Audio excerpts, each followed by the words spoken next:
Hi friends, चलतु मु पिठा केमती प्रस्तुत कर देखा।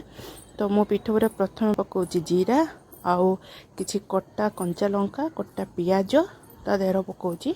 आउ एथर तो लुण मु पकाउनी कहीं गुड़ेला टाइम रखी मु लुण गुड़े रखी थी। तो आउ लुण एबे दौनी ताको भल भाव गुड़े नवा। आउपटे गैस उपरे मु तावा रखिकी से रिफाइन तेल पकईकी तावा भल भाव गरम कर आउ ए सब जिनस को पिठा देहरे भल भाव गुड़े दबा। कटा धनिया पत्र भुसुंगा पत्र भी चाहिए आप पकई पारे। सेटा बहुत बढ़िया बास्ना हुए पिठारे पकईले। तो या आम तावा उपरे नहीं कि पिठा आकार देदेबा। टिके पानिया पानिया करेंगे ना बहलिया हेल्ले ठीक से चलबनी। यहाँ को टिके पानिया पानिया करेंगे तो भल भाव तावा उपर देकी भल भाव चटुरे गोल आकार नहीं नेबे।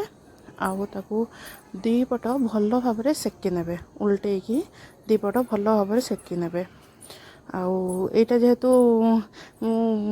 बिरी चाउल और मेथी पकईकी ये पिठोटा रेडी कर। चटनी पाई गोटे मिक्सी जार रे मु किछि रसुण किछि अदा कंचा लंका दीटा नड़िया बादाम जीरा टिके दौची लुण ताकू से पकईकी आगे सुखिला ताकू भल भाव पेसी नेबे। तापरे आउ से पानी देकी आउ टिके भल भाव ताकू पूरा प्लेन करिकी पेसी नेबे। तो लुण आउ लंका आपन टेस्ट अनुसार देबे।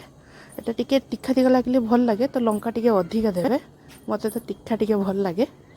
तो आपन जदि नुआ करी मो चैनल को देखुचंती लाइक शेयर सब्सक्राइब करिया को टोटल भी भूलिबेनी। आउ मोर नुआ नुआ रेसिपी थे आगो को आसीबो सेगुडा सब देखंतु आउ घरे बनेकी ताकू टेस्ट करंतु। बहुत भल लागियो बहुत टेस्टी लागियो खाया पई। और या को मुने की भल भाव पेसी दउची।